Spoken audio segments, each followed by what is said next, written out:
Queridos amigos e irmãos, a paz do Senhor Jesus, a paz do Senhor a você, professor da Escola Bíblica Dominical, que leciona e aprimora o seu conhecimento a cada dia para trazer uma aula que glorifique o nome do Senhor e também traga edificação aos alunos. E também a você, querido e querida aluna, que tem se dedicado e se empenhado não só a estar presente na Escola Bíblica Dominical, a maior escola teológica do mundo, como também tem se dedicado a se aprofundar no conhecimento das lições. Nós estamos estudando nesse quarto trimestre acerca da constituição do ser humano, dentro de uma perspectiva tricotômica, corpo, alma e espírito. E nós sabemos que este estudo, ele faz parte, ele está vinculado ao estudo teológico, à matéria teológica da antropologia bíblica. E aqui nós estamos trazendo breves resumos que eu tenho certeza que serão de grande valia para o seu aprofundamento na lição e nas lições que decorrerão ao longo ainda desse trimestre. Nós iremos estudar no próximo domingo, na Escola Bíblica Dominical, a lição de número 6, que fala sobre a consciência, o tribunal interior. E o texto áureo, o texto base desta lição, está em Atos, capítulo de número 24, versículo 16, onde o apóstolo nos diz: e por isso procuro sempre ter uma consciência sem ofensa, tanto para com Deus como para com os homens. A verdade prática que você também, professor, pode utilizar e trazer algumas aplicações em cima dela, nos diz uma coisa muito interessante. Nós, como crentes em Jesus, precisamos e devemos apegar-nos às Escrituras Sagradas, à sã doutrina, a palavra pura e sem mistura, para que possamos manter a nossa consciência purificada diante de Deus, mesmo com a crescente degradação do padrão moral no mundo. A palavra-chave dessa próxima lição é consciência. A palavra que aparece em alguns trechos do Novo Testamento para consciência é a palavra grega syneidesis, que significa literalmente saber com. A consciência é uma faculdade inata, ou seja, todos nós nascemos com a consciência. É como se fosse um sensor instalado na nossa alma. Evidentemente que não são todos aqueles que concordam que a consciência está instalada na alma. Existe uma divergência quanto a isto, pois alguns, por outro lado, dizem e afirmam que a consciência, na verdade, faz parte do nosso espírito. Mas, de qualquer maneira, o mais importante é nós sabermos e pontuarmos acerca da existência da consciência humana. Nós temos vários textos bíblicos que exemplificam essa expressão da consciência.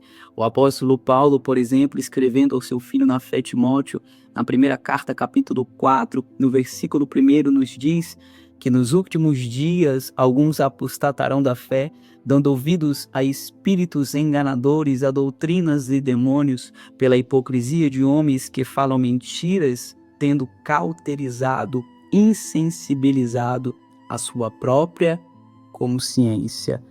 No primeiro tópico da lição do próximo domingo, nós estudaremos sobre o estado antes e depois da queda.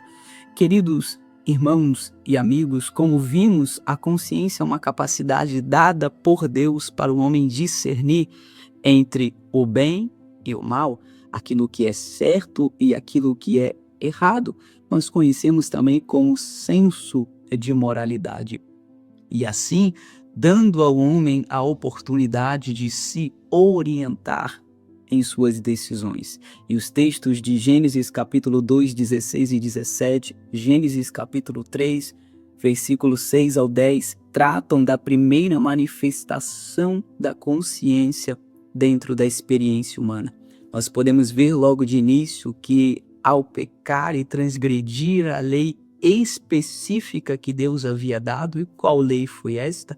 A proibição de não comer da árvore do conhecimento do bem e do mal, pois sofreria a penalidade caso comesse. Deus disse: certamente morrereis. Ao fazer isso, ao comer desse fruto, o homem experimentou instantaneamente o acusativo da sua consciência.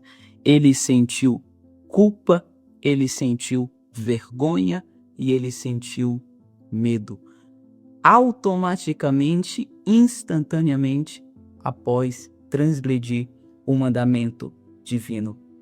E todo ser humano nasce com esse conteúdo normativo fundamental na sua alma, que nós conhecemos como lei moral, também conhecida como lei da natureza ou direito natural. E por mais que você tente fugir disso, você não consegue. A exemplo, nós temos, por exemplo, Caim. Quando Caim, ele brutalmente mata o seu irmão, ele ficou profundamente abatido e, de certa forma, foi acusado e afligido pela sua consciência com o peso da culpa. Tanto é que ele declara: me esconderei da sua face, falando acerca de Deus, e serei fugitivo e errante na terra. Queridos, quando a consciência nos acusa, não há para onde se esconder. Ninguém, absolutamente ninguém, pode fugir da sua própria consciência. Todavia, queridos irmãos, essa consciência que foi dada por Deus como um senso moral inato, acabou também, após a queda, após o pecado, sofrendo as suas distorções. No segundo tópico, nós abordaremos acerca do funcionamento da consciência. Como funciona a consciência? A nossa consciência funciona como um órgão de acusação, de defesa e também exercendo uma função judicante, ou seja, nos julgando internamente. A consciência atua como um tribunal interior que nos acusa, nos defende e nos julga. Julga as nossas atitudes diante de Deus, julga as nossas atitudes diante dos homens. Nós temos, por exemplo, um texto bíblico que exemplifica isso que nós estamos falando, que é o texto de João, aonde aqueles homens religiosos, trazendo até Jesus uma mulher, segundo eles, pega em adultério, e naquele momento, na tentativa não de combater o pecado que eles diziam que aquela mulher havia cometido, mas numa tentativa de pegar Jesus em alguma transgressão, em alguma falha, eles então perguntam para ela: a lei de Moisés nos ordena apedrejar, mas e você? O que você diz? E é muito interessante porque a resposta de Jesus a eles, dizendo: aquele que não tem pecado, que atire nela a primeira pedra. E o versículo de número 9 do capítulo 8 nos diz o seguinte: ouvindo isso e acusados pela sua própria consciência, foram se retirando, um a um, começando pelos mais velhos até os últimos, e permaneceu apenas Jesus e a mulher que estava no meio. Olha que interessante, porque Jesus, quando faz essa pergunta, automaticamente a consciência daqueles homens os acusa, porque por mais que talvez eles não cometeram o mesmo tipo de pecado que aquela mulher, eles também já pecaram. Então, quem não tem pecado, atire a primeira pedra, disse Jesus, e a consciência os acusou, porque eles também eram pecadores. Em Gênesis 3:7, logo depois de Adão e Eva pecarem, o texto diz que foram abertos os seus olhos e eles perceberam que estavam nus. É muito interessante isso daqui, porque o verbo usado ali, yadá, esse verbo ele traz um apontamento, né, que significa conhecer ali, ele traz um apontamento negativo feito pela consciência, reprovando que a atitude, a conduta do primeiro casal.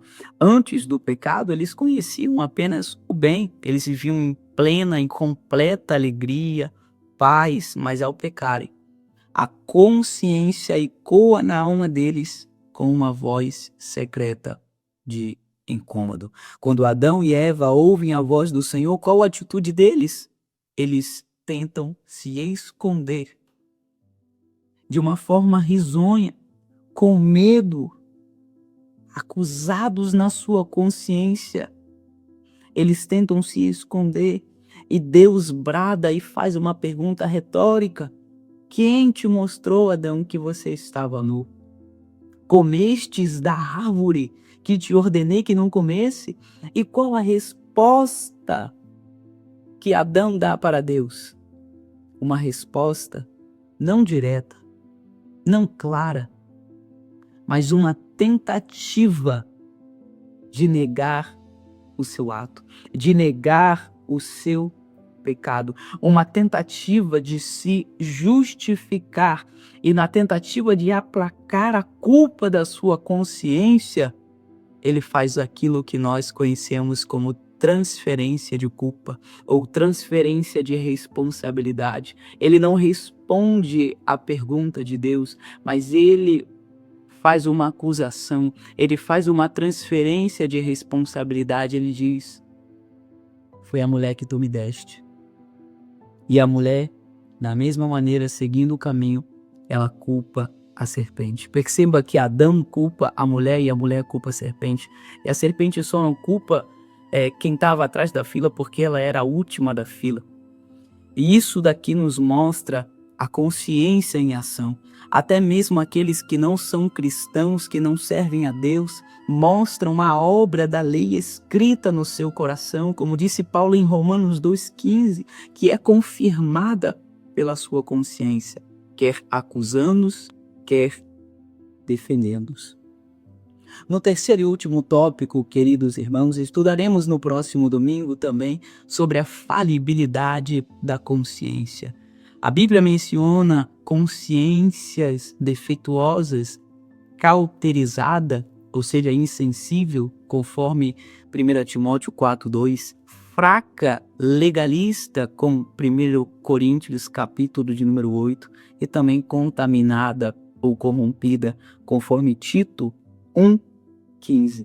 Devemos, queridos, ser equilibrados e evitar a todo custo o desequilíbrio, que é muito perigoso. A insensibilidade leva à complacência com o pecado. Perceba, a insensibilidade leva à complacência com o pecado, mas a hipersensibilidade, que é outro extremo, também deve ser evitado, porque pode produzir em nós um extremismo exacerbado, exagerado, onde tudo é pecado. Evitemos então os extremos. Mas apesar da sua grande importância como atuação dentro do juízo moral, a manifestação da consciência não possui uma decisão absoluta e definitiva. Como Paulo disse em 1 Coríntios capítulo 4, versículo 4, porque em nada me sinto culpado, mas nem por isso me considero justificado, pois quem me julga é o Senhor. Ainda que a nossa consciência nos acuse, devemos nos submeter humildemente a Deus, pois Ele é o juiz supremo. Se a nossa consciência nos acusar, queridos e amados irmãos, não esqueçamos o sangue de Cristo Jesus é poderoso para purificar a consciência de todo aquele que, arrependido, confiar no seu sacrifício. Que Deus abençoe a sua vida, que você tenha, este domingo, uma lição abençoada e que você possa, a cada dia, crescer na graça e no conhecimento do Senhor. Até o próximo resumo. Fica na paz do Senhor Jesus.